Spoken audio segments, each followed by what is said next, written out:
Baltimore Limay Friendship Project linked with San Juan de Limay, Nicaragua.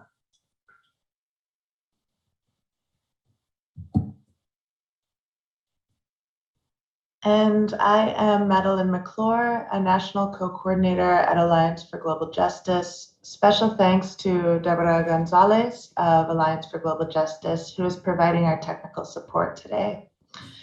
Before we begin, we have a number of announcements. We'll make sure to post all links in the chat as well. To stay up to date with events and issues in Nicaragua, you can sign up for the NicaNet email list, a Google group moderated list for people who support Nicaragua's progress and sovereignty. The link to sign up is being entered into the chat now. You can also sign up for Nica Notes, which includes a weekly article by an invited author, followed by news updates of the week.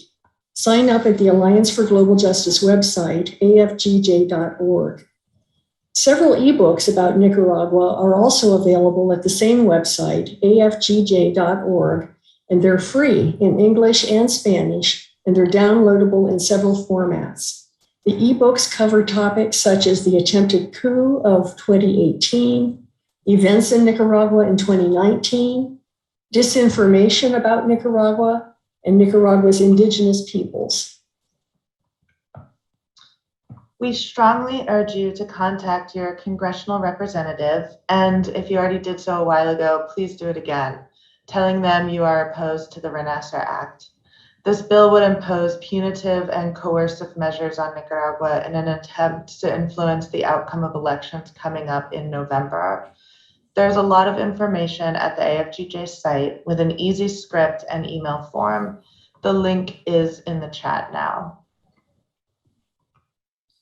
There are also sign-on letters, both for organizations and individuals, asking the U.S. government not to interfere with Nicaragua's sovereignty.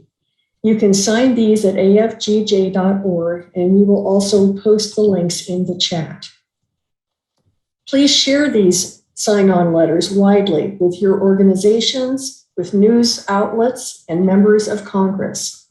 If you'd like to become more active in opposing the Renacer Act, and U.S. interference in Nicaragua more generally, you're invited to join our NicaNet Advocacy Committee. Please put your name and email address in the Q&A if you're interested in this. Also, please mark your calendars for a special webinar called an Actionar, sponsored by the Code Pink Latin America team. It features speakers Vijay Prashad talking on hybrid warfare, Alex Main speaking on sanctions, and Jill Clark-Golub on the Renacer Act. This will take place on Wednesday, September 1st at 8 p.m. Eastern Time. More information will be sent to you soon about that, but please mark your calendars now. This webinar is part of a series occurring about once a month. Please mark your calendars for September 12th at the same time as today. The topic will be Media Disinformation about Nicaragua with speakers John Perry and Becca Mohali-Rank. They will address media distortions on issues such as healthcare and COVID, migration, and the elections. We are inviting organizational co-sponsors for future webinars. If you're interested, please write a note in the Q&A and we'll follow up with you. The format for today's 75-minute webinar is the following. First, your co-moderators will cover some of the important news items related to Nicaragua since our last webinar. Then our main speaker, Sophia Clark, will have 25 minutes for her presentation. That will allow plenty of time at the end for Q&A for those who are attending. And one more note, you can put your comments in the chat, but please make sure that you do put any questions intended for the speaker in the Q&A. Madeline and I will be pulling these questions to address to the panelists. And now we're ready to move on to the news updates on Nicaragua. They will also be shared in a follow-up email with sources. So look for that in your email following the webinar. On August 19th, the International Fund for Agricultural Development awarded the Ifad Award 2021 for gender equality to the government of Nicaragua. The award will be made in a virtual ceremony in October. The Minister of Finance, Ivana Costa, said that IFAD's selection committee awarded one country per region. The government's commitment to equal opportunities for women in social, political, and economic spheres is implemented throughout its policies, programs, and strategies, with special attention to rural women. This allows empowerment of women as active agents of change to transform family life and the country's economy. A 5% salary increase went into effect in August. It was announced by President Ortega in his July 19th speech. This is possible due to the careful fiscal discipline that the country has achieved, according to economist Frank Mattis. Also in his speech, President Ortega announced that since 2007, the Sandinista government has delivered 500,380 property titles to families throughout the country. The Ministry of Health inaugurated the expanded virology and tuberculosis laboratory at the National Center for Diagnosis and Reference. The $1 million lab was financed by the general budget and will increase capacity to diagnose known diseases such as dengue, chikungunya, Zika, leptospirosis, tuberculosis, and HIV, and to investigate highly infectious organisms capable of causing public health problems. A section of road was finished in the municipality of El Rama. The 11-kilometer section between El Areno and Monte Rosa was inaugurated July 22nd, benefiting 60,000 citizens, promoting more production and trade, and improving access to health and education. It also saves time and transportation costs. 2 alliances and 5 parties registered candidates for the November elections. The registration of electoral candidates for president, vice president, National Assembly deputies, and Central American Parliament deputies lasted from July 28th to August 2nd. A total of 1,564 candidates were registered. 2.82 million Nicaraguans went to their voting center on July 24th and 25th to verify that they're on the voting roll or to change their address. The president of the Supreme Electoral Council, Magistrate Brenda Rocha, said that the citizen verification process took place in 3,110 voting centers, usually the local school. If the person has not voted in 2 elections, they will re-enroll and will be added during this process. 95% of Nicaraguans 16 and older have an identification card which serves for voting. The provisional electoral roll available at the online voting center includes 4,347,340 registered citizens. In more election news, the Supreme Electoral Council published the respective electoral roll in all of the voting centers. Each party that is registered for the elections has received a copy of the National Electoral Roll. Each citizen may go to their polling place any day to confirm if they appear on the list.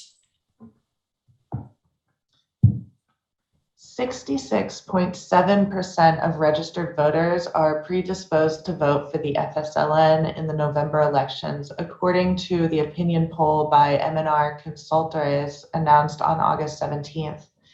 85.7% of Nicaraguans surveyed consider that the elections are very important, while 78.5% affirm that they will probably vote. 70.6% give a positive rating to the work done by President Daniel Ortega. 76.8% consider that there is respect for fundamental rights in Nicaragua. On August 2nd, the Congress of the Sandinista National Liberation Front unanimously ratified President Daniel Ortega and Vice President Rosario Murillo as its presidential ticket for the November 7th elections. This will be the second time that the two run together after they won the elections of 2016. In the 2006 elections, the candidate for vice president was an ally, Jaime Morales Carazo, and in 2011, the former head of the Nicaraguan army, retired General Omar Hayes Levens.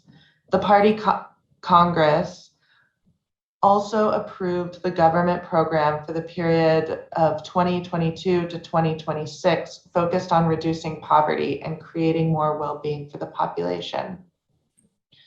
The Congress was attended by 2,932 delegates from 27 territorial units in the country. Among the delegates, there were 1,485 women, 1,447 men, and 1,199 young people under 30. During the session, the 20 candidates for national deputies, the 70 candidates for departmental deputies, and the 20 candidates for deputies to the Central American Parliament were approved. According to the law, half of the candidates must be women. At the FSLN Party Congress, President Daniel Ortega reiterated that Nicaraguans must solve their problems among themselves peacefully and without anyone serving as an instrument of the Yankee Empire.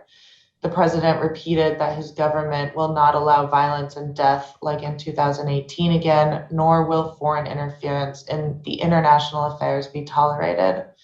Despite all the benefits that the Sandinista government has brought to all social economic sectors, said Ortega, powerful forces tried to destroy them and take them away. But we managed to defeat that terrorist aggression that violated the human rights of Nicaraguans. He asked those who still harbor resentment or bad thoughts to get rid of them and assume a true role as Nicaraguans so that together we can continue building peace and eradicate poverty. True human rights are more health, more education, more electricity, roads, schools, and welfare. 650,000 doses of vaccines were administered for the prevention of influenza during the third National Influenza Vaccine Campaign in July. Student choirs and symphony orchestras are now part of the comprehensive training that students receive in schools, developing skills, talents, values, and national identity. Currently, there are 7,837 Rubén Darío student choirs with the participation of 220,000 children and adolescents. There are 39 orchestras with 1,308 children and youth members. The orchestras include violins, violas, cellos, double basses, oboes, clarinets, flutes, horns, bassoons, trumpets, trombones, tubas, drums, and more. On July 21st, Forbes Central America magazine published the results of the CID Gallup survey entitled Optimism About Economic Future in Latin America, which states that Nicaragua is ranked 4th in Latin America for the optimism of citizens about the national economic outlook. In any given year between 1990 and 2006, Nicaragua's neoliberal governments invested no more than $1 million in sports infrastructure. In contrast, the Sandinista government invests $16 million annually. That is, as much as the 3 neoliberal governments invested altogether, according to National Assembly Deputy Carlos Emilio Lopez. Quote, the right to sports is a reality for our youth in the countryside and the city, end quote, stated the deputy. The new Bello Amanecer Primary Hospital in Quilali was inaugurated August 3rd and is the 20th new hospital built since 2007. The cost of the hospital, $7.35 million, was financed by Nicaragua's general budget and will benefit 47,000 people in 54 communities. National electricity coverage has reached 98.83% of households and is expected to exceed the 99% projected for this year. The Minister of Energy and Mines, Salvador Mansell, said, quote, "Over the last 14 years, we have gone from 54% electricity coverage. Nicaragua is making great strides in expanding national electricity coverage in keeping with the United Nations 2030 Human Development Goals," end quote.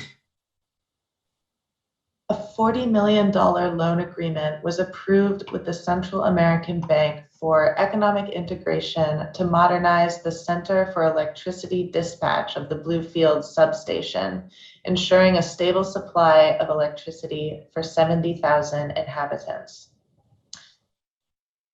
Nicaragua stands out in World Bank portfolio execution for the period of July 2020 to June 2021. According to a press release from the bank, in fiscal year 2021, Nicaragua completed disbursement of $99 million for a disbursement rate of 53%. Both the amount and the rate are record figures in the last 10 years and place Nicaragua among the top 10 in the world. Nicaragua's National Plan for the Fight Against Poverty and for Human Development 2022 to 2026 foresees reaching more than 95% food security in the country by 2026. Between 2007 and 2016, the Productive Food Program grew to more than 200,000 families and contributed to diminishing hunger, chronic malnutrition, extreme poverty, and unemployment by increasing production and consumption of food with higher protein content.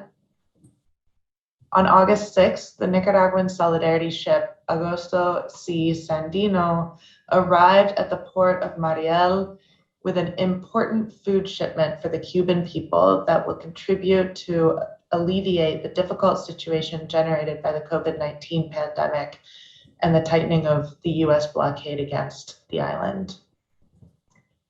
$185 million is being invested to expand and modernize the port of Corinto, the largest on the Pacific coast. It will be fully operable by the end of 2023. It will be a regionally competitive port with greater capacity for bulk ships. On August 11th, 13 new reinforced concrete bridges on the Huaslala-Ciuna Highway were inaugurated to benefit residents of Matagalpa and the mining triangle affected by the November 2020 hurricanes. The electricity transmission company, Elecciones, reported that 21,000 public lighting fixtures were installed in different neighborhoods so far in 2021. The indigenous and Afro-descendant governments of Alto Huanqui and Bocay of the Northern Caribbean released a proclamation on August 7th in which they support the Sandinista government for restoration of their rights to health and education, for combating poverty and malnutrition, and for the construction of highways and productive roads. They also recognized the FSLN as promoter of the autonomy of the Caribbean coast for the original peoples by recognizing them in the political constitution of 1987. The proclamation states, quote, "At present, the indigenous and Afro-descendant territorial governments of Alto Huanqui and Bocay of the Northern Caribbean are part of the National Development Plan, a strategy in which poverty has been recognized and established as a political issue that must be fought." An agreement has been signed by two organisms, the Central American Bank for Economic Integration, also known by its acronym CABE, and the Green Climate Fund, which was formed under the United Nations Framework Convention on Climate Change. The resulting Bioclima project will promote forest conservation and restoration in the Bosawas Nature Reserve and the Rio San Juan Biosphere. The total cost of the project is $116.6 million. The Green Climate Fund will provide $64.1 million, of which $38 million is a loan and $26.1 million is a donation. CABE will finance $44.2 million through its Poverty Reduction and Economic and Social Exclusion Program. Quote, in addition, there will be an $8.3 million grant from the Global Environmental Facility, GEF. The government microcredit program Zero Usury has helped thousands of women to lift their families out of poverty during the last 14 years, said the program's director, Leonor Correa. Women are advancing, evolving in their businesses, learning how to get a loan, how to know if they are actually making money, or if they have to change to another business to obtain profits, she explained. 500,000 women have received an average of 3 loans each. The government delivered another 100 houses to new owners in the Bismarck Martinez program in the Via Jerusalem urbanization in Managua for a total of 1,300 homes in the neighborhood. The goal is to reach 4,000 homes this year. The National Police reported August 13th that an investigation has begun of Editorial La Prensa and its directors for the crimes of customs fraud and the laundering of money, goods, and assets to the detriment of the state of Nicaragua and Nicaraguan society. The National Police also found many large rolls of paper in the newspaper's warehouses located on the North Highway, thereby debunking the newspaper's claims that they didn't have paper to publish the newspaper because the government had blocked the raw material needed for publication. And now we're pleased to introduce this month's speaker, Sophia Clark, a political researcher and analyst with deep ties to Nicaragua. A master of international law, she was deputy chief of staff for her uncle, Father Miguel de Escoto, when he presided over the 63rd session of the United Nations General Assembly. She has served in UN field missions in Rwanda, South Africa, and Haiti, and worked in OAS conflict resolution programs in Guatemala, Bolivia, and Colombia. She is currently at the Miguel de Escoto Brockman Center for Development Studies at the National Autonomous University of Nicaragua, UNAN, in Managua. Please welcome Sophia Clark. Good afternoon. I want to thank Nan and Barbara for inviting me today to this webinar, and I also wish to commend the participants for your efforts to seek out alternative news sources and to question the dominant narrative that you see so much in Western corporate media. So I want to receive all of you with a very warm greeting from La Patria de Sandino.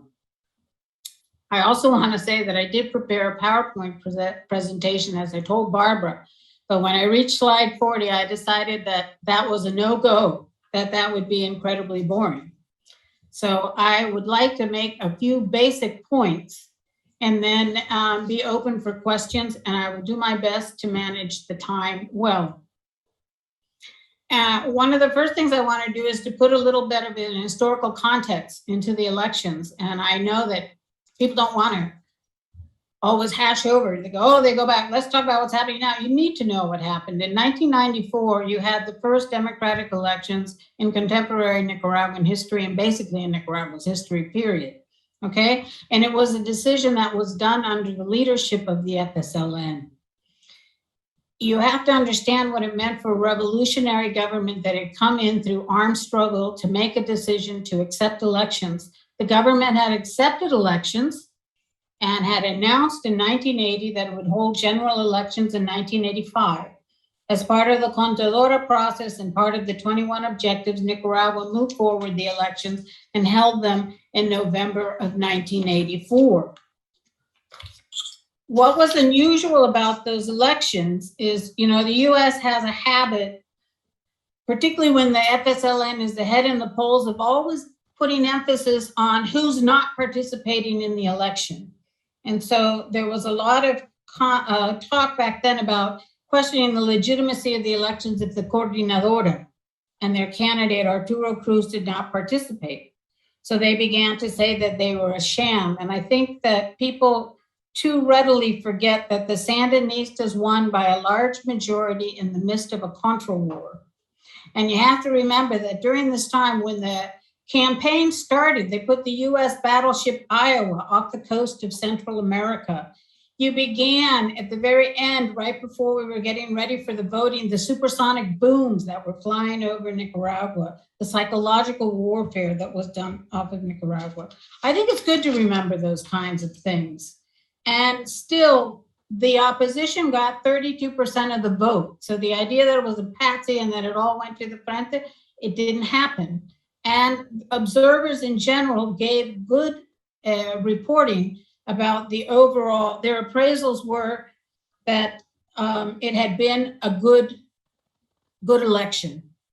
And it was unusual because at that time, Nicaragua had no infrastructure. Nicaragua had to learn what it was like. We didn't have a national form of identification. We didn't have cédulas back then. It was a tremendous enterprise to undertake. And it was all done in the midst of a war. And Nicaragua lifted the state of emergency and gave a bunch of freedoms that were all considered part of the Contadora process. And yet the news of Danielle's victory was really eclipsed by a barrage of fake news when you began to see the announcements that there was this imminent arrival of MiGs coming to Nicaragua. So our elections were held on the 4th of November. The US elections for the re-election of Reagan actually took place on the 6th of November. And by the time that they sent the US frigate to actually intercept the Soviet ship, which was called Bakuriani, and they found out it was full of farm equipment, once that lie got exposed, it was irrelevant. The elections in Nicaragua were now considered, it was no longer fresh, it was not considered newsworthy, it was overlooked, and Reagan insisted on calling it a sham election. I point that out because I think it's important to understand that the interest was not to have a free election, or to the interest was to make sure that the Sandinistas would not be recognized as a legitimate player in a democracy. And I also want to point out that it's in the 1990s that we first see NED appear on the scene, and that one of their first programs in Latin America actually includes elections in Nicaragua, although they're used more for the 1990 elections, where their goal is what they call leveling the playing field and having to be able to erode what they see as an advantage that the Sandinistas have going into the elections. It's interesting because the inaugural address is done by the White House. It's done from the White House in December 1983 with the speech by Ronald Reagan. Even though this is supposed to be an NGO, it's a quasi-NGO in the sense that all of its funding comes from the US government. I point some of those things out. I also found it very interesting that you also saw the pundits on the news programs talking about cratologists. And for those of you who don't know, cratologists, we were told, are the experts at deducing, looking at wooden crates, what's inside. And they were the ones who had said that we were going to have these MiGs. I think another thing that is very important to understand in the 1990s was that the Reagan administration created something called the Office of Public Diplomacy. So they actually had in embassies all around the world a staff member, an official who was responsible for promoting US policy in favor of the Contras worldwide. So if you look at that, this is at a time where we are literally 1,000 times behind where we are now with technological advances in news media and social media. So the Reagan administration had a very concerted program and funding that was used on a massive scale to support its program of support for the Contra. Then I think it's important to look at, we had the election in 1990 where, as we all know, the FSLN lost the vote. And it was a peculiar moment because people said, you know, if the FSLN actually wanted to stay in power, they probably could have. But the FSLN made the solemn decision. They had made a commitment to the electoral process, and they accepted gracefully the defeat of 1990 and turned over power to Violeta Chamorro and to the UNO coalition. And I think that's important to understand because these are considered historical accomplishments and contributions that the FSLN made to Nicaragua in terms of supporting electoral democracy. Now, Nicaragua has participated, the FSLN has participated in every election since then. It has never opted to abstain from elections. So it has known what it's like to do with the give and take, and it knows what it's like to be in the opposition. In 1996, when Arnoldo Alemán won the elections, we had electoral observers like Oscar Arias and the Carter Center. And it was interesting because they noted some very grotesque irregularities in the electoral process, and they even expressed it to the president at the time, to Daniel Ortega. They said, you know, they stole the elections from you. And he said, yes, but why didn't you make that public? Well, they chose not to. That left a bad taste in many Nicaraguans' mouth about how well and what the purpose is of these international observers.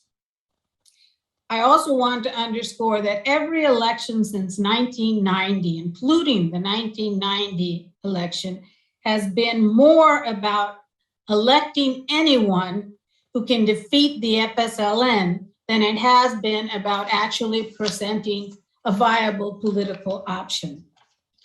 Now, the MRS splits from the FSLN in 94 and 95.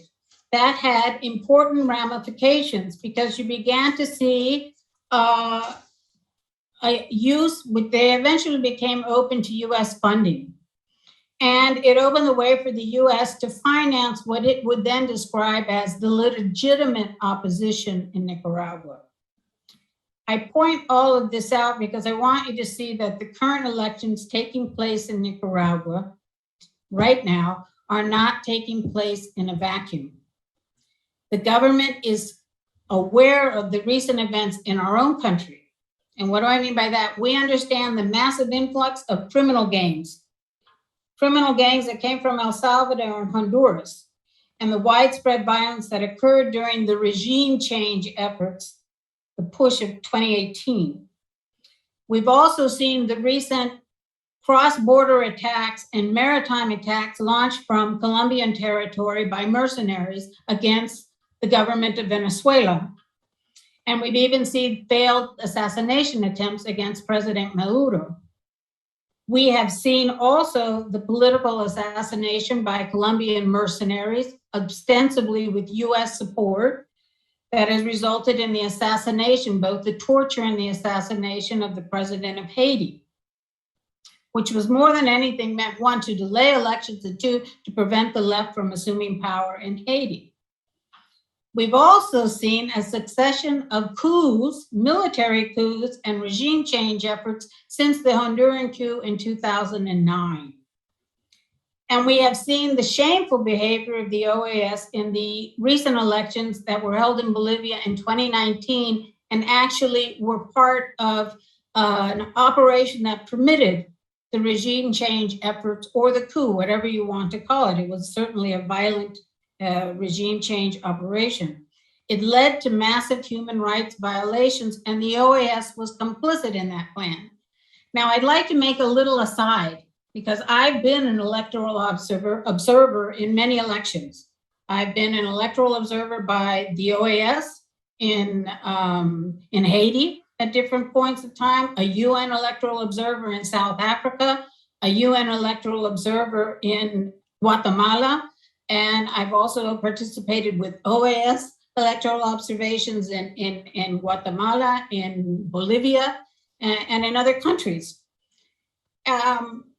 I was an OAS electoral observer in the 2013 elections in Honduras when Juan Orlando Hernandez actually won the elections. And it was a very tight election, which was involving the wife of Manuel Zelaya, Xiomara Castro de Zelaya. And I know in the area that I was in, which was actually an area where you have lumbering, the forests that are used to get lumber. I remember I was surprised for one, there were two things that struck me about this OAS election observation mission. One was the speed, because I was accustomed to being in an area where you actually were familiar with the territory and where you actually made an effort to get to know the local party representatives and for them to know you in case they wanted to convey any kinds of concerns.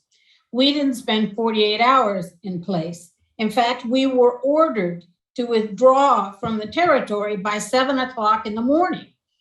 And I said, well, some of these people, you know, it's a long hike for them to get here to the provincial capital. And if you give them, if they have to be here before 7 in the morning, they might not make it in time because they're finishing the counting. And I brought this up at one of the meetings. The other thing that struck me was that half of the observers on this OAS election observation mission were actually from the European Union. And I said, how is it that we're an OAS election observation mission and the people coming from the European Union? And they said, well, they're observers now in the OAS and they're actually footing the bill. And I thought, well, that's interesting because I noticed that several of the people, the woman who happened to share the room with me was from the UK. And I thought, how well does she know what the situation is like on the ground when you go into the countryside in Latin America? We were told at the time that we could not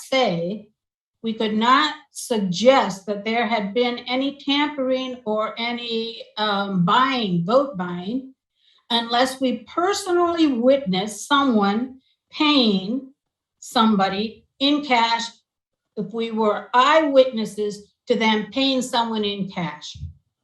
And I said, but that's not how it works. You don't walk out of the voter precinct and they pay you cash. And we're in the voter precinct watching what happens. And we also had to sign an agreement that for at least 1 year, we would say nothing about what we witnessed during our voter observation thing. So I was concerned that these processes had become less and less rigorous in the sense that in the Nicaraguan elections in 1990, we were virtually an occupied country. I mean, there were thousands. There was over 1,000 observers moving around the territory, and some of them were here for 4 and 5 months. When I was an electoral observer in South Africa, I was there for 4 months. And so when I come and I see these things that come in and you're there for less than 3 days, including airtime, it's difficult to really get a read on what's happening. And so when you also see that you have a program that has a political agenda, then it becomes more and more difficult to see the value of having them present in the country. And I say all of this because I think if you look at this backdrop, then you have to realize that the government has to take into account and recognizes that there have been sustained efforts to foment political unrest and regime change in Nicaragua. And it's not just the fact that Nicaragua wished it up. We all know of US legislation and different programs, including RAIN, and now the Renacer Act, but other programs that have been meant to help foment changes in Nicaragua. We have also noticed that there have been Nicaraguans who have called repeatedly for more punitive sanctions against Nicaragua, and some have even suggested political assassination. So the question is, the government, as one friend of mine very bluntly stated, the Nicaraguan government is not obliged to assist in its own overthrow. So the government within this context did introduce new legislation, and a lot of this legislation is in line with legislation that the UN itself has been encouraging countries to adopt. And one of that includes legislation that is almost present almost across the board, which is the notion of regulating foreign funding for political activities, in particular electoral activity in Nicaragua. And I think it needs to be understood in this proper light. It was something, not a knee-jerk thing that Nicaragua did, but it was very much understanding what was happening. And lastly, I'd like to comment on this, is to look at what is happening in El Salvador. Bukele came into power, and you're beginning to see a very concerted push now to dismantle everything that has to do with the FMLN. And I point this out because I believe that what the United States wants is not only for the FSLN to lose the elections, but it wants, like it has done in Ecuador, like it tried to do in Brazil, the idea is to wipe out a political force, which means it wants to wipe out Sandinismo or Danielismo or the FSLN, as it understands the FSLN. And this is, I think if you don't keep that in mind, then you don't have an accurate reading of what's happening in Nicaragua. I also want to point out that we're in a very different position. You know, it was absurd. In 1985, President Reagan declared that Nicaragua was an unusual and extraordinary threat to the national security and foreign policy of the United States. Okay? His words were followed up by a blockade, a ban on commercial flights, the financing of the Contra. What was important about this remark was that it also opens the door for not just overt, but covert activities against the country. Now, of course, it was absurd in 1985 to pretend that a country that wasn't even 3 million people could possibly be a threat to the United States. Today, to pretend that a country of 6 million people and the second poorest, some say the third poorest, in the Western Hemisphere with a very tiny military budget could possibly pose a threat to the national security of the United States. So I think American citizens might ask themselves, why does my government insist on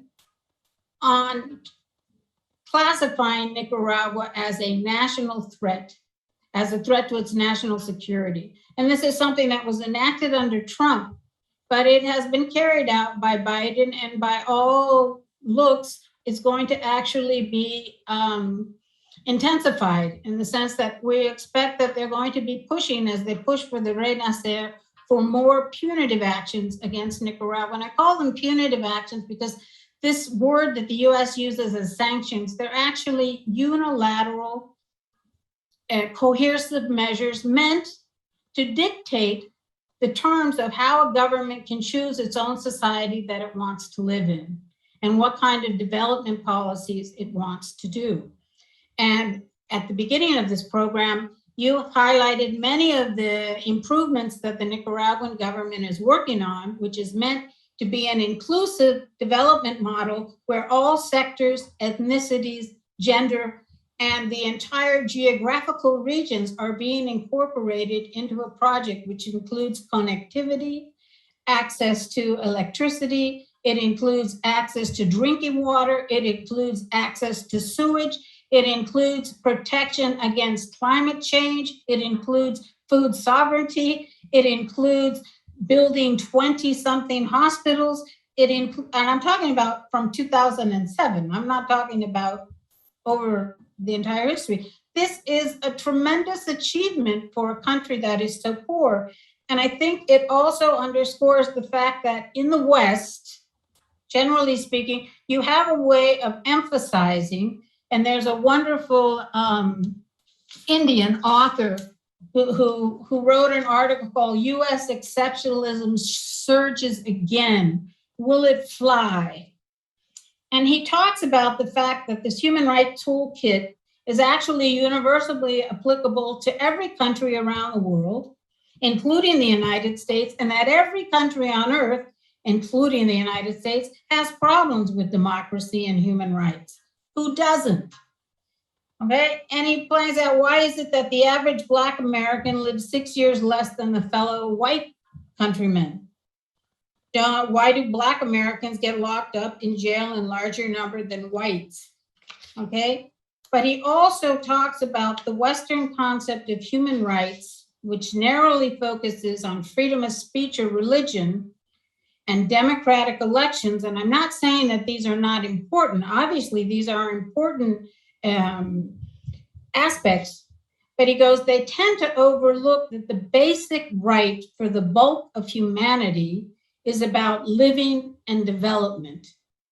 And I think that that's part of the tension that you see right now, because it's one thing to defend the rights of all, it's another thing to defend the privileges. And Nicaragua is working on a program that in the end is also a notion of distributive justice, and to make sure that all sectors have the ability and the right to participate. And it means that Nicaragua is choosing its own road to development. And what we found is, despite the rhetoric that you see, or the image that the Western media tries to portray, that the Sandinistas are isolated and that they lack popular support, is that in fact the polls consistently show that Nicaraguans support these policies and they support the FSLN. At the same time, they're adamant about they don't want to return to the violence of 2018. And I think that that's something that Americans should ask themselves. There are many Nicaraguans like myself who will question whether or not the rhetoric that's used, the pretense that it's meant to further democracy, how, by blocking loans for inclusive development projects in the World Bank, in the IMF, or in the Inter-American Development Bank, in what way is that going to actually improve and liken the fact of democracy in Nicaragua? I find it, for me, it's a no-brainer. I don't see the logic. You know, we're told you reap what you sow. This government is trying to develop an inclusive development model which respects the rights of all, okay? That has had resonance in Nicaragua. It continues to have resonance in Nicaragua, and I believe it will continue to have resonance in Nicaragua. I'd also like to turn out, you know, we find, I think there's two other aspects that I find very interesting in this article. And one is that he questions whether or not, you know, he goes, Europeans and the US, they walk into the United Nations Human Rights Council and they start pontificating about human rights. And then they pursue coercive approaches and unlawful methods of intimidation and pressure with narrow and self-serving geopolitical goals. I think we have to ask, what are they really after? And he also talks about something that really has resonance with me, because I believe that in today's world of interconnectivity, that he talks about, what about the non-transparent policies of social networking platforms? Isn't that a matter of human rights too? And he says the United States in particular undertook commitments to ensure freedom of access to information for all citizens, but is now hiding behind corporate policies to avoid delivering on these commitments. And the foreign minister of Russia, Lavrov, pointed this out in the Human Rights Commission. And he says they have begun brazenly manipulating public opinion in developing countries by banning or censoring user content at their own discretion. Okay, that's just to give a few perceptions. So now, Sophia, 2 minutes. 2 minutes left. Okay. Yep. Okay, I think there's been a considerable shift, unfortunately, in my opinion, to the right in American politics since the 1980s. And it began with the fall of the Berlin Wall, and it's something that you've discussed in previous webinars, which is the fact that Americans now accept, they no longer shun the idea of American empire. And so I think we should step back and look at the larger picture. What is it that US hegemony is seeking?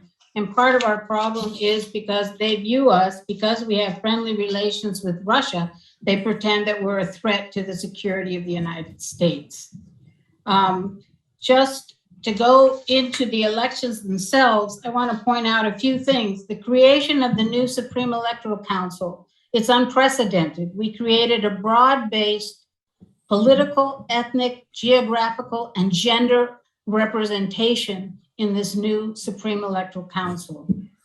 The updating and the modernization of the electoral registration system and the launching for the first time ever of online voter registration marks a new level of sophistication and accessibility for all citizens across the board. I also think the voter verification, as you mentioned, it had, 2.8 million people that participated. That in itself is kind of a test for the November 7th elections of what it's going to be like. It's also a show of public confidence in these electoral branch and in its institutions. Approximately 25,000 people participated. I'm talking about just inside the voter precincts on this voter verification process. You add, if you include police and the army, which were mobilized to guarantee security in the countryside and other areas, it comes to about 35 or 40,000 people that participated. In addition to this, the Nicaraguan law, as it has always, actually allows for all participating political parties to have party monitors. We call them fiscales. And that's become a more and more sophisticated process in the sense that we're now working for training and certification. You have the right to know. And the FSLN has been working for the past few months. Every weekend, it was conducting training programs for young people and party sympathizers throughout the country so that they'll be able to cover voter precincts throughout the country. It's also, as you know, the FSLN is participating as part of an alliance. And because it has an alliance, not all political parties would have the ability to cover voting precincts across the board. And so entering into alliance is a normal thing. And they will be working with, some will be working with the FSLN on this. And lastly, I also want to say is, you know, it's interesting because at different points, different parties have chosen not to participate. Okay. And for example, when the Coordinador and Arturo Cruz chose not to participate in 1984, it meant that they would not participate in the drafting of the new constitution, which was going to be the chief task of the new National Assembly that was created through the elections of 1984. I think it's important, and parties, and unfortunately the opposition, the elections here in Nicaragua in November were a given. Everybody knew that there were going to be elections in 2021. But the inability of the opposition to actually come to terms and garner their support around one or two figures meant that you had this chronic infighting, and it was never clear who were going to be their candidates, and they were never registered. Okay, so the question should be asked whether or not they're missing opportunities. And the other question is whether or not, you know, the people were not arrested as political candidates. Because there's been a question, I believe, is out there about whether or not how many have been arrested. These arrests took place beforehand, and I think we're going to see more and more coming to light in terms of them being conduits for foreign financing, for destabilization efforts, or for efforts that in other countries would be termed as treason. But they were not registered as political candidates, and most of them, or several of them, are not part of any given political party. So I would have a difficulty calling them candidates, but I do recognize that the government has the right to take efforts to protect itself from what it has seen happen both within its own borders and what it has seen happening in its neighborhood. I think we would be irresponsible not to. Thank you. Thank you, Sophia. I guess I would like to just start off with the first question, which is, could you explain, I don't think you covered this specifically, who is eligible to vote in the elections? Is it anyone over the age of 16? Did I get that right? And are there adults who are not legally eligible to vote? And if so, what criteria are used for that? As you know, that was actually a point of contention in the elections in 1984. And the Nicaragua government at that time said that since you had at that time the military service, you had the draft, and the draft was routine, that we couldn't ask people to go and risk their lives for the motherland, if you want to call it, or for the country, and deny them the right to vote. So 16 has and remains the age for being eligible to vote. There's been a question whether people who, we used to talk about un padrón or voter registration roll, passive and active. And people who live out of the country, have not participated in elections, or people who have not participated past, they're all eligible to come and register, and they're able to vote. There's no longer passive and active, but you are expected to register to vote, to show that you want to vote. I find it very interesting that voter registration has been very high. I also am one of these Nicaraguans who am deeply suspicious. I mean, I'll confess I'm deeply suspicious. I don't know what surprises are in the works and whether or not they will take place like they have in Bolivia, the day before, the night before, 2 days before the election, when they began rumors back in one of the elections and the referendum that they were going to have in Bolivia. They talked about some illegitimate child of Evo Morales. Turned out to be fake news, just like the MiGs in 1984 turned out to be fake news. It doesn't matter. The damage is done in the moment. So that's always a fear that we have. But others have pointed out that it may be more difficult when it's actually time for the transfer of power in the beginning of the new period in government. We all have to be careful and to watch what's happening and hope that the United States will be kept in check by its own citizens. And they have to ask yourself whether or not they believe it's in their best interest to actually tell Nicaraguans who they should vote for and what's acceptable and unacceptable. I believe that that's a choice that only Nicaraguans can make. Sophia, thank you so much for your expertise on all of this.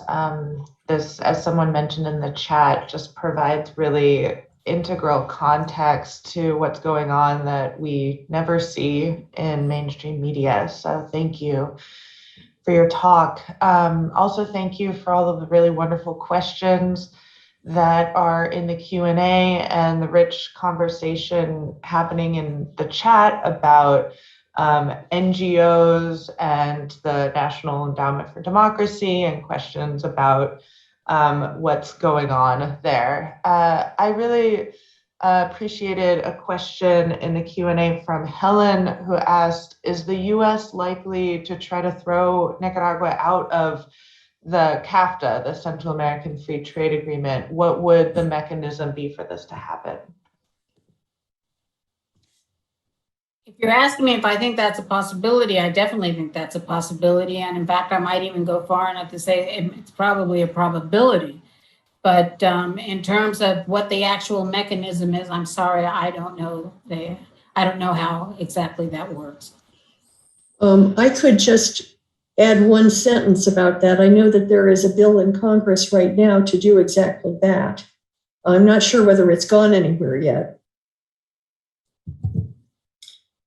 I would like to make an additional comment, if you might. The Guardian reported in May of this year, there's something called the Alliance for Democracies Foundation. And what I find interesting about this Alliance for Democracies Foundation, because, at different times, the US has advocated we shouldn't have a United Nations, we should have a group that deals with the democracies. And the chair of this Alliance for Democracies Foundation is a man called Anders Fogh Rasmussen.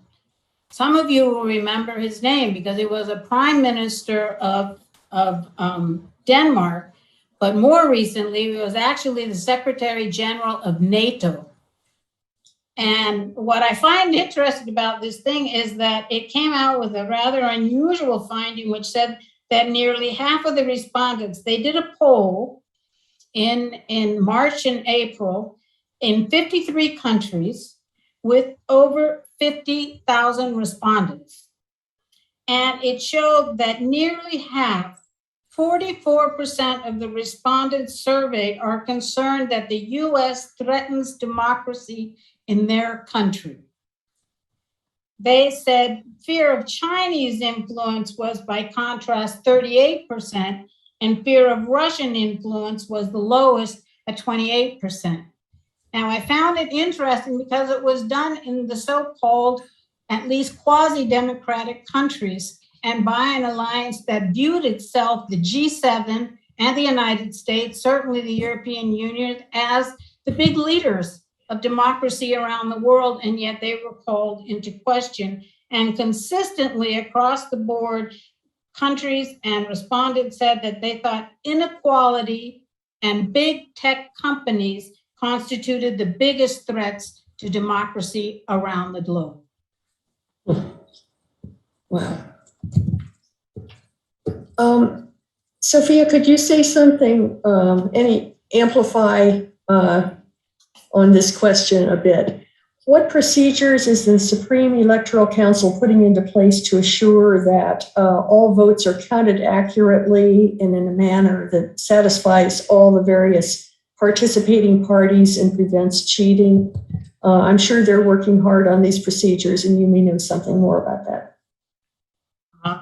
Here you're going to get me in a tough spot because I'm not an expert on the technical aspects of this, and I don't believe that they've been published yet, because I have been looking at the Supreme Electoral Council. I think one responsibility is that they're actually making a concerted effort as the electoral branch, which is an independent branch of government, to publish weekly bulletins about the progress of the electoral preparations. That means all the technical aspects involved with and they're doing it in English and they're doing it in Spanish. And everyone who's been here in Nicaragua knows that for us, it's always wonderful when they actually start doing certain publications in English. It just makes it so much easier. And so they will be reporting in detail those types of procedures. I don't know what the actual physical things that I know in the past, we've gotten ink, from the Scandinavian countries. I know we've gotten paper and ballots from certain countries. I know they will look to see, back in Nicaragua in the 1994 elections, perhaps because I lived that one so well, I was part of the reporting process of the 1994 election. You were discussing everything from the transparency of the curtains. Could they not see you when you went behind the thing, to the quality of the paper and whether or not it would have a watermark and whether or not the ink would run and whether or not the indelible ink was really indelible. But now it's becoming more sophisticated in terms of what's used with computers and the ability to tabulate them. And then I believe they will have a recourse, which is also that allows for a recount, and it may even be manual if there is a discrepancy and a request by a participating political party to actually question the results. And I think that's an important safeguard. We've seen in other countries where it's been used, including the United States, whether or not it was manipulated and misused in the United States, but it was a recourse that was available to citizens when there was a fear that their rights to show their electoral preference had been violated. I want to move on to some pretty tactical questions about, we have two different questions. One is, what are the most legitimate polls that we should follow? And another question came in maybe along the same lines. Are there any Nicaragua-friendly news people in the US mainstream media?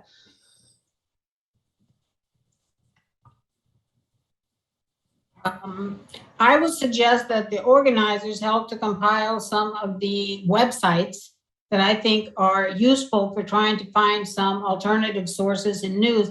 And they vary, because some of them are blatantly and very open about it, that they are a pro-Sandinista, that they've taken a decision and support. And other ones are, if you want to call it, independent media, in that they don't identify and are not part of, they're either not Nicaraguan or they don't support the FSLN per se. Some of those include the ones like the Gray Zone and others. I think I would suggest that people also look at FAIR. I think you've heard fairness in reporting. I forget exactly what the acronym is, but they are a group that in no way can be described as trying to be people that have a political agenda in Nicaragua, but they have reported on some of the inconsistencies in the reporting on Nicaragua, and I think that they're a good source. You have Tortilla con Sal here in Nicaragua, which actually publishes things in English and Spanish. You have the Nica Notes. They have taken a very, like the Alliance for Global Justice, they have a very progressive stance or a pro-Sandinista stance. There are some academics in the UK. There's, I think it's Francisco Dominguez and others who have been publishing on what's happening in Nicaragua, some Italians, Fabio Casari, who have been reporting about what's happening in Nicaragua. In the United States, I really think it's probably the Gray Zone and COHA, the Council on Hemispheric Affairs, maybe the Quixote Center, that have tried to take a more objective stance and reporting on what's happening, not just in Nicaragua, but in the region. I'm going to bring together 3 different sources of questions that are related to the opposition, I think. Okay, here's one from Anonymous. Who is the leading oppositional presidential candidate? Which party are they from? What's their level of support? And what is their political ideology? And separate from that, but very related, is what are the ideological characteristics of the various political formations in these elections? And finally, from a third source, is there any constructive opposition in Nicaragua?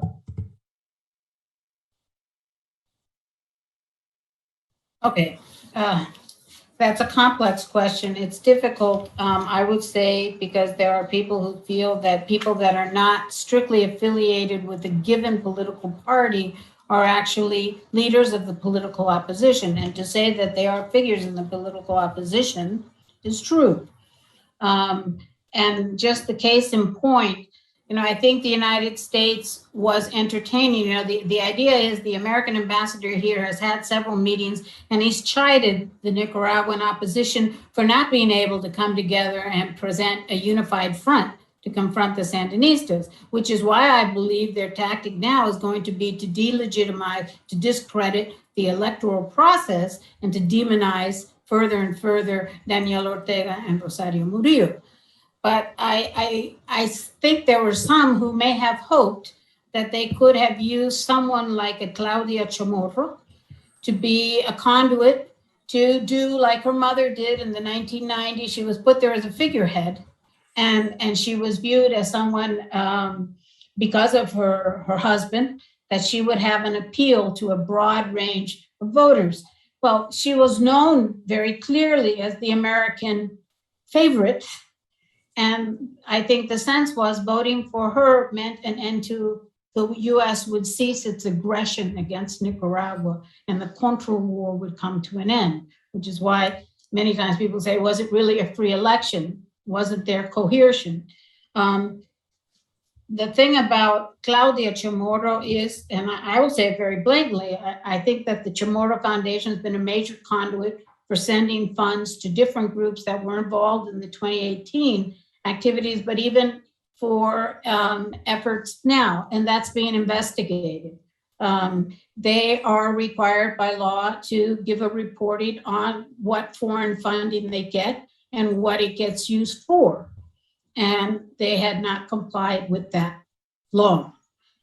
She actually mentioned that she had been reviewed by US auditors and she was found fine, which I didn't really get the point.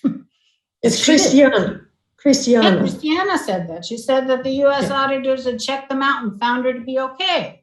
And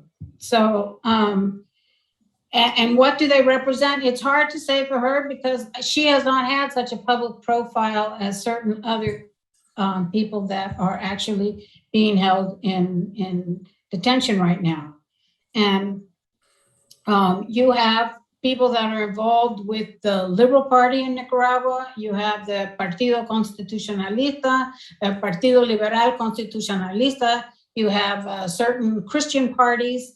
You have certain resistance parties that are actually participating in the alliance with Nicaragua. You have ethnic minorities, which actually have some of the Mosquito and Mahayana actually have a greater resonance in certain parts of the country. And that's where they'll be interested in making sure that their people are the ones on the ticket. And they actually do respond to local leadership at the grassroots level. So that's a different kind of situation. Some people, to be very honest, I would say someone like Miguel Mora, who very clearly separated. He used to be a sort of an independent voice who would bring together different groups to discuss, the Sandinistas policy and whether it was good or whether this was bad. And he would bring in other members from the Conservative Party and from the Liberal Party. He's very clearly aligned himself with the United States. And I think that his criticisms have totally, I'm obviously showing my own preference, but as someone who worked in the human rights field, I found it abhorrent that they were giving figures that they could not substantiate and whipping up a discourse, and that they failed to denounce violence that was committed early on during the 2018 proceedings. And I also have a question about people who pretend to be part of a progressive left. Then I don't understand why they are looking for the patronage of the United States, because I would question whether or not is that what they are trying to export or import to Nicaragua. And I would also question, you never see them denounce the US wars or US aggression against other countries. So for me, I have a very difficult, why do they call themselves progressive? And because they're funded. They receive salaries from the United States, from different agencies, whether it's NDI or whether it's NED or USAID. But a lot of these quasi so-called independent journalists, like Miguel Mora, you're on the payroll of US agencies. So how independent are you? That would be my question. I was present in some of the meetings of the mediation effort in 2018. And all I can say as a direct response to that was, I feel that it's very important to recognize opportunities. And I genuinely feel that there was an opportunity there, and particularly with the work of certain bishops, the opportunity was lost. And as someone who worked in dialogue promotion and how you prepare and do that, the UN was willing to help them to do a more serious, and if you want to call it more conventional, but in the sense that you would actually have recorded minutes, that you would actually take steps to generate confidence in the process first, and then try to move toward its agenda. They rebuffed all those efforts, totally rebuffed them.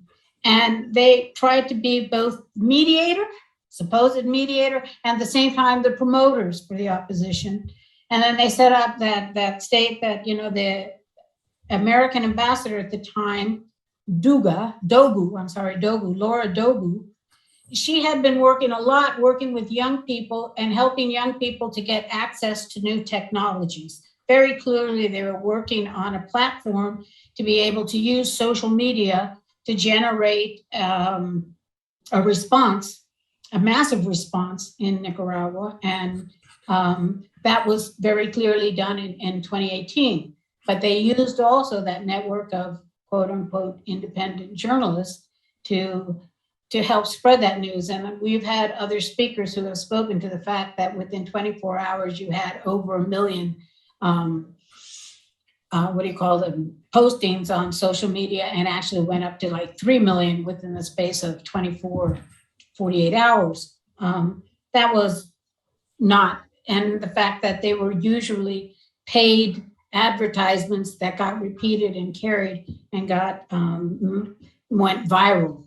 But I never saw the opposition, for example, when there were fake photographs that were put out, where they were actually taken from Israel, or they were taken from Honduras, or they were taken from a previous government, and they were posted. They never disavowed those.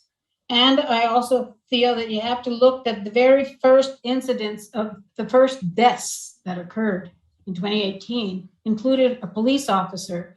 And it was one police officer in among the first 3 casualties, but there were others who were severely injured. I don't think that was a casual thing.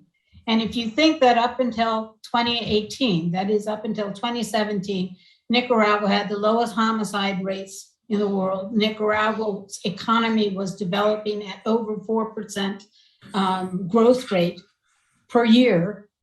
What was the interest in Nicaragua in suddenly shooting to the ground its entire police force and its human rights record? I mean, to me, there's something that doesn't fit. And I'm not trying to say this to make everybody talk about conspiracy theories. I just think we all need to be more critical about news that comes to us and ask whether or not there is an agenda that is pushing this on us and why.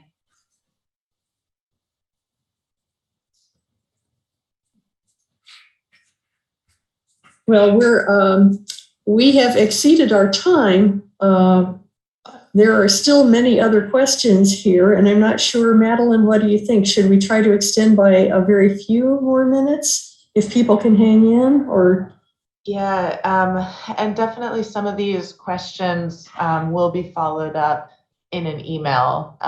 There'll be an email sent to all registrants with not only the recording of today's webinar and all of the links posted in the chat, a lot of the resources referenced today. I see there are questions about the articles and books that Sophia has referenced. So we will get all of that information to you all following the webinar. Barbara, if there were any questions you wanted, or Sophia, anything you see that you'd really like to answer. Well, I see someone's mentioned the case of Honduras. And I think that that's very interesting because Honduras, like Nicaragua, were both moving to elections at the end of this year. And somehow the US has no problems. You know, you see reports about Honduras being a narco state. And yet the US does not have them. They're not occupying the first place a predominant place in the Western media. Nobody is questioning the previous elections. They're not questioning the current policies of that government, the way it's dealt with COVID, the way, and the fact that it has been a ready partner in creating a US military presence in Honduras. And so because of that, even though it is a country which generates a flow of migrants to the United States, it's a country that generates drug trade to the United States, it's not a news item. And I find it ironic that a country that has actually tried to keep in check and been a wall of retention against the expansion of drugs to the United States, which is Nicaragua, and it continues to do it even though it's no longer receiving funds from the United States for its drug interdiction effort, it continues to do so because it's part of the values that the Nicaraguan government is bent on promoting and protecting. And this dichotomy about how you treat one country one way and another country for trying to serve the basic needs of its people,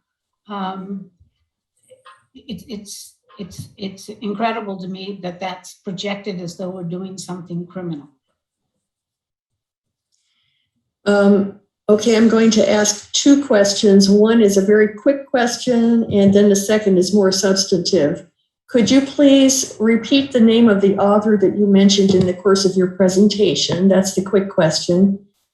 And then second, President Ortega has accused NGOs of supporting the opposition. If the NGOs are interfering in the electoral process, why have they not been expelled from the country? You're talking about Nicaraguan NGOs. Yes, that's right. I mean, the question. Well, we can't, if it's hard, we're not expelling Nicaraguan NGOs. We're trying to limit their ability. Well, actually, I don't even say we're trying to guarantee accountability. Okay, the idea is if you are receiving foreign funding, what's it for? Okay, if it's being used to build hospitals or it's being used to provide certain kind, you're not gonna have a problem. But if it's being used to promote a political campaign that's meant to influence the electoral process in Nicaragua, then yes, the Nicaraguan government wants to make sure that it is appraised about what that's happening. Isn't that what the United States was doing with Russia?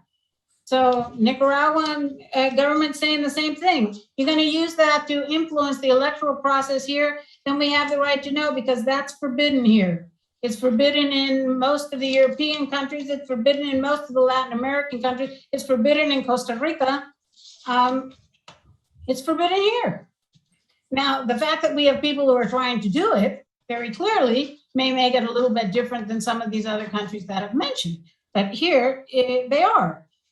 Now, let me see here. The article that you mentioned is by, it came out in Asian Times, and the name of the person, it's called U.S. Exceptionalism Surges Again, Will It Fly?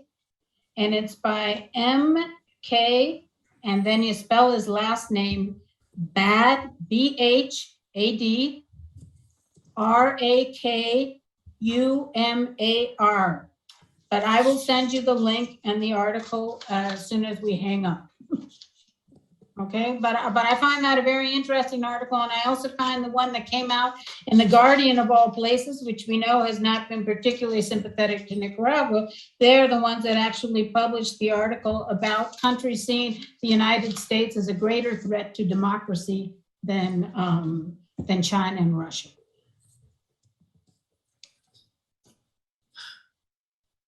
Madeline, do you have another question you want to ask? If you don't, I've got another burning one, but you next. You go ahead, Barbara. Okay. This is an interesting question, I think. It's posed by, I know, an activist. I think that the United States does not mind being outed as funding opposition candidates, but rather feels that such stories serve to increase the profile of the U.S. as an entity to be feared and deferred to, similar to 1990. Such bullying efforts also distract Nicaragua from otherwise running the country just like any war. I think the U.S. should be called out for this at every opportunity. What are your thoughts? Well, I think you're actually hitting at the idea of psychological operations, psychops, as we call them, and I agree. I do believe that in part it's meant to keep things on edge, avoid a state of normalcy, which might also make it easier for people to simply live well, a modus vivendi with the Sandinista, whether you're Sandinista or not. And I think that these kinds of operations are meant to bring that into tension constantly. And in that aspect, I also think, in addition to that, it's meant to steal the agenda. You're no longer talking about what the Nicaraguan government is doing in terms of its social programs, in terms of climate change, in terms of building new roads, in terms of access to education. You're now talking about this. We're talking about renacer, and are they going to pass this? And I think it steals the agenda. And I think that that is one of the most tragic parts of these kinds of operations. Madeline, you have a question? Yeah, we have a few different questions about the Sandinistas' position around the canal. If Sophia, you can touch on that for a moment. Well, to be perfectly honest, it's up for grabs, because at the moment there hasn't been any discussion that I've heard of, not in the news anyway, that talks about it's. At the moment, there isn't much talk about. It's an up in the air question whether or not the canal, as it was conceived previously, is actually going to happen. Now, remember, this first concept was launched by Bolaños when he was leaving office, and then it went through different forms: the dry canal, the wet canal, and what was going to happen. And then we did work with the Chinese businessman who I understand has, for the moment, disappeared. So I quite honestly, I don't know what's happening at this moment with the canal.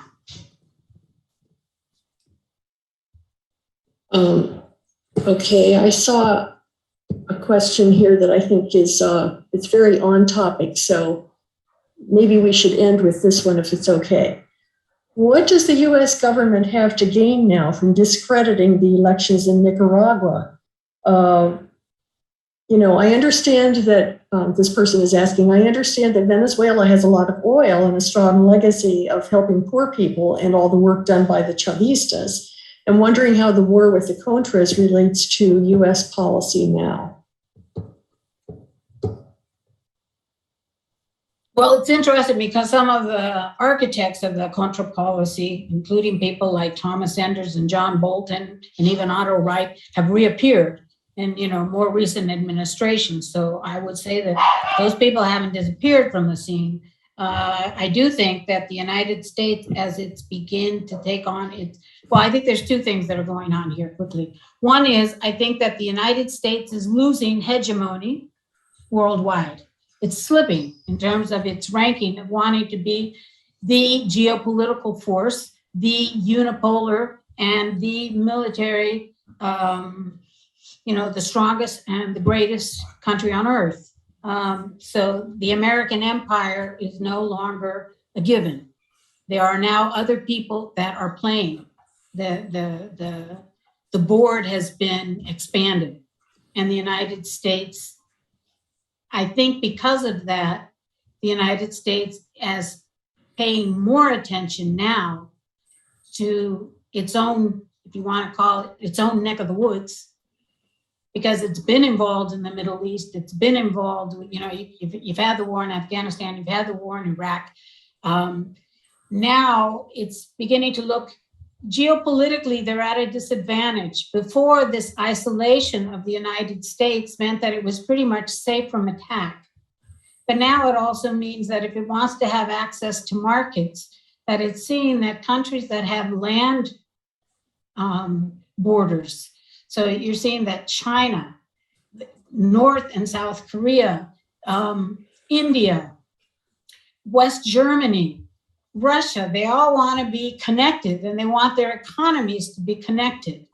And so the US has to work very hard to try to convince the Europeans that the Russians are their enemy and that, they're questioning Nord Stream 2. You already have a Nord Stream 1. What's the point of questioning Nord Stream 2? They don't want a normalization of relations between Western Europe and the two powers that they see, Russia and China.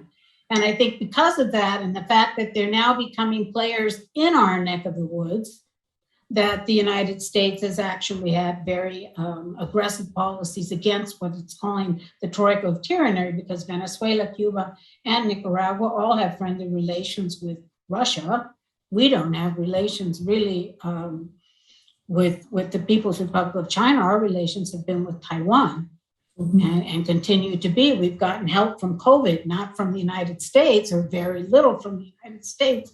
We get it from Taiwan, Japan, and other countries, and through the United Nations. But I think that that's part of it, is that the United States wants to at least make sure that it controls what is in its space. It's at a disadvantage now that if it wants to check the expansion of these other markets and stuff, that it has to spend a heck of a lot of money and build these great big battleships or cruisers or whatever and send them halfway around the world. And they're very expensive and they're sitting ducks.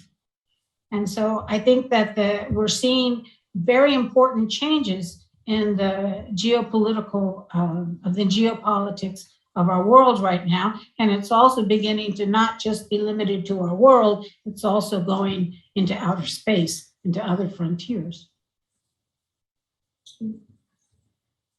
Okay, thank you very much, all of you, for your attention, your time, your interest, particularly in Nicaragua. And you may not agree with everything that I said, but I do hope that you'll continue to follow events in Nicaragua, question events in Nicaragua, and above all, defend the Nicaraguan people's right to choose. Sophia, thank you so much for your time today and for your excellent presentation and answers to the questions. It's obvious your depth of knowledge has really added greatly to this webinar. And just to repeat what Madeline said a minute ago, we'll make sure that any questions that were posed that didn't get answered today because we're way over on time already, we'll try to answer those questions via email. Thank you to everyone for participating. Madeline? Thank you all.